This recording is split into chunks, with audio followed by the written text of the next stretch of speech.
दोस्तों, आपका हार्ट आखिर कैसे काम करता है और क्या हार्ट को बदला जा सकता है? क्या हार्ट ट्रांसप्लांट हर बार सक्सेसफुल होते हैं?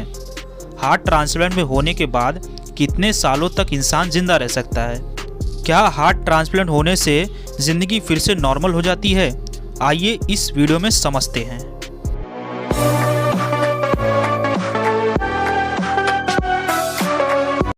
हेलो फ्रेंड्स, मैं सौरभ शुक्ला आपके अपने YouTube channel ultra GK study में स्वागत करता हूं।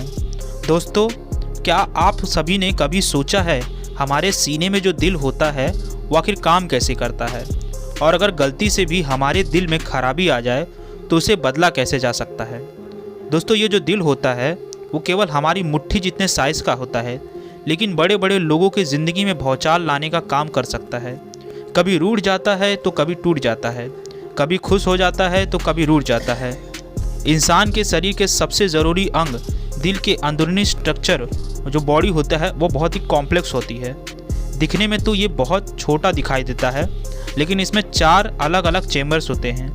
दिल के ऊपर वाले पार्ट में 2 छोटे चेम्बर्स होते हैं जिन्हें एट्रियम्स कहा जाता है। ये एट्रियम्स 2 हिस्सों में बटे होते हैं, राइट एट्रियम और लेफ्ट एट्रियम। इन्हें राइट एट्रियम और लेफ्ट एट्रियम बोला जाता है। जैसे कि आप वीडियो में देख पा रहे हैं, ये वेंट्रिकल्स भी 2 हिस्सों में बटे होते हैं। दोनों निचले चेम्बर्स को राइट वेंट्रिकल और लेफ्ट वेंट्रिकल कहा जाता है। दोस्तों, ये चारों चेम्बर्स ब्लड को ऑक्सीजनेट करने में मेन रोल निभाते हैं। दिल में एक ऊपर की तरफ और नीचे की तरफ 2 पाइप्स होते हैं। हम सभी जानते हैं कि हमारे पूरे शरीर में रक्त वाहिकाएं होती है जिन्हें ब्लड वेसल्स बोला जाता है। जो ब्लड वेसल्स शरीर के ऊपर हिस्से में होती है वो ब्लड वेसल्स ब्लड के ऊपर वाले पाइप से दिल में खून का सप्लाई करती है, और जो ब्लड वेसल्स शरीर के नीचे हिस्से में होती है वो सभी हिस्से में ब्लड का सप्लाई दिल के नीचे वाले पाइप्स में से होता है। आपको बता दें कि पूरे शरीर से दिल के तरफ खून को लाने वाले पाइप्स को वेन्स कहते हैं, और दिल से ऑक्सीजनेटेड ब्लड पूरे शरीर के कोशिकाओं तक पहुंचाने वाले पाइप्स को आर्टरी बोला जाता है। वेन्स के मदद से दिल में डीऑक्सीजनेटेड, मतलब कि जिसमें ऑक्सीजन नहीं है, वो ब्लड जो होता है वो पहुंचता है हार्ट तक, और उसके बाद वहां से जाता है फेफड़ों तक जहां उसका ऑक्सीजनेशन होता है, और फिर वहां से वो ऑक्सीजनेटेड ब्लड हार्ट में आता है, और हार्ट से उसको आर्टरी की मदद से पूरे शरीर के रक्त वाहिकाएं तक, पूरे शरीर के नस तक पहुंचाने का काम करता है।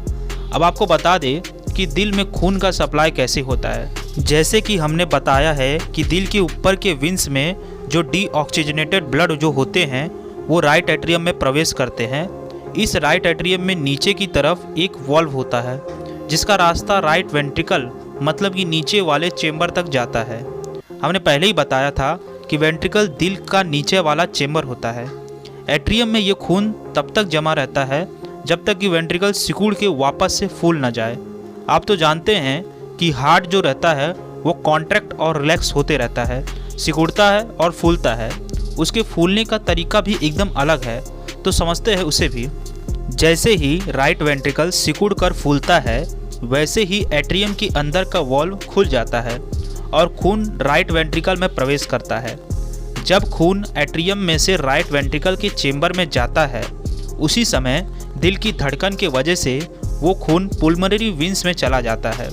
पुल्मोनरी वेन्स वो होती है जो हमारे फेफड़े से जुड़ी होती है, और फेफड़े से ही पुल्मोनरी वेन्स के माध्यम से ये खून ऑक्सीजनेटेड होता है फेफड़ों में, फिर वेंट्रिकल्स में दाखिल होता है।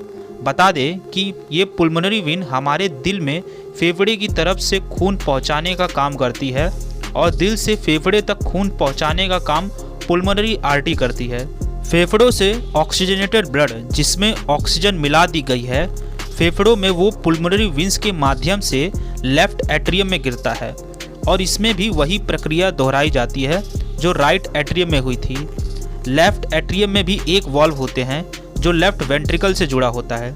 जब यह बाया वेंट्रिकल सिकुड़ने के बाद फूलता है, तब यह वॉल्व खुल जाता है और लेफ्ट वेंट्रिकल का खून एट्रियम में चला जाता है या उतर जाता है। इस लेफ्ट वेंट्रिकल से एक और पाइप जुड़ा होता है जिसे हम एरोटा कहते हैं। इसे हिंदी में महाधमनी भी बोला जाता है।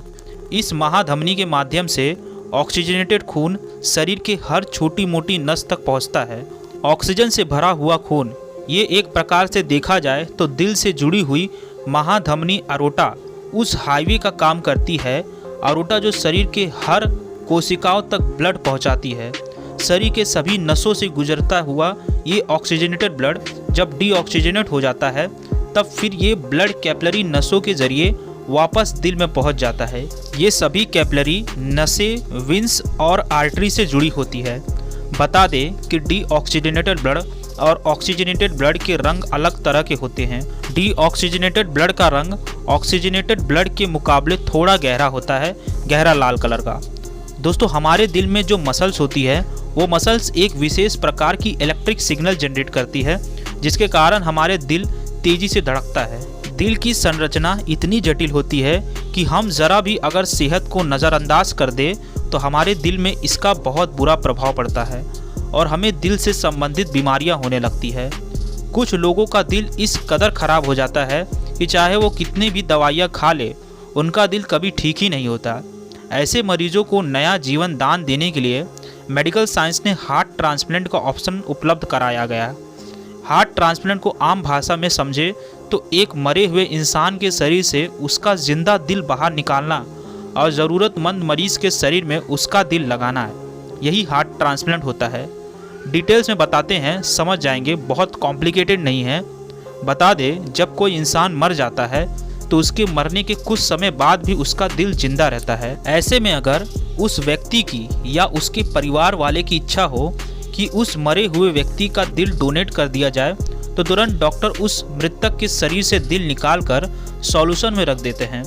मेडिकल साइंस में सॉल्यूशन की भाषा को कार्डियोप्लेगिया बोला जाता है। ये एक प्रकार का फ्रीज़र होता है जिसमें दिल को रखकर फ्रीज कर दिया जाता है और जब उसे दूसरे शरीर में फिट करना होता है तो उसे बाहर निकालकर ऑक्सीजनेट किया जाता है। दोस्तों, हार्ट ट्रांसप्लांट एक बहुत ही रिस्की ऑपरेशन होता है। एक प्रकार से देखा जाए तो हार्ट ट्रांसप्लांट में मरे हुए आदमी को जिंदा किया जाता है। डोनर के शरीर से दिल को निकालकर मरीज के शरीर में मौजूद वेन और आर्टरी में कनेक्ट किया जाता है।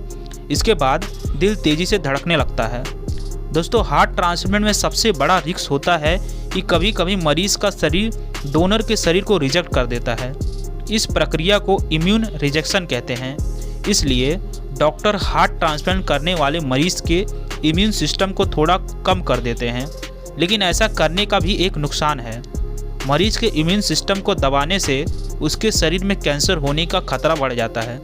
इसके साथ ही मरीज के शरीर में लगाए जाने वाले दिल में बीमारी होने का खतरा बना होता है। लेकिन ज़्यादातर मामले में देखा गया है कि हार्ट ट्रांसप्लांट काफ़ी हद तक सक्सेसफुल रहा है। दोस्तों, किसी आम इंसान का दिल उसकी एक बंद मुट्ठी के बराबर होता है। दिल एक दिन में लगभग 1 लाख बार धड़कता है। जब कोई महिला गर्भ धारण करती है तो उसके पेट में मौजूद भ्रूण का दिल 4 हफ्ते बाद धड़कना शुरू होता है। बता दें कि इंसान का दिल एक दिन में लगभग 2000 गैलन खून को पंप करता है। इंसान के शरीर में उसका दिल ही एक ऐसा अंग होता है जो बिना उसके मस्तिष्क और शरीर के भी काम कर सकता है। इंसान का दिल अपनी एक कार्डियक चालन प्रणाली से काम करता है, इसलिए इसे इंसान के शरीर से बाहर भी निकाल दिया जाए तो कुछ समय तक ये जिंदा रहता है। बता दें कि एक नवजात शिशु का दिल 1 मिनट में 70 से 190 बीट तक धड़क सकता है। वहीं एक वयस्क इंसान का दिल 1 मिनट में 60 से लेकर 100 बीट तक धड़कता है। महिला का दिल पुरुषों की तुलना से थोड़ा ज़्यादा तेज धड़कता है। तो दोस्तों, इस वीडियो में हमने जाना कि इंसानी दिल का पूरा मैकेनिज्म कैसा होता है और ये किस प्रकार से काम करता है। इसके साथ ही हमने जाना कि हार्ट ट्रांसप्लांट क्या होते हैं और ये कैसे अंजाम दिया जाता है। आशा करते हैं कि ये वीडियो आपको कुछ नया सिखाने में कामयाब हुआ होगा। तो जितना हो सके इस नॉलेजेबल वीडियो को ज़्यादा से ज़्यादा शेयर करें और अगर हमारी ये वीडियो अच्छी लगे तो इस वीडियो को लाइक करें और ऐसे ही नॉलेजेबल वीडियोस के लिए हमारे चैनल अल्ट्रा जीके स्टडी को सब्सक्राइब करें। कल फिर मिलते हैं ऐसे ही वीडियोस के साथ। तब तक के लिए वीडियो के अंत तक बने रहने के लिए दिल से धन्यवाद।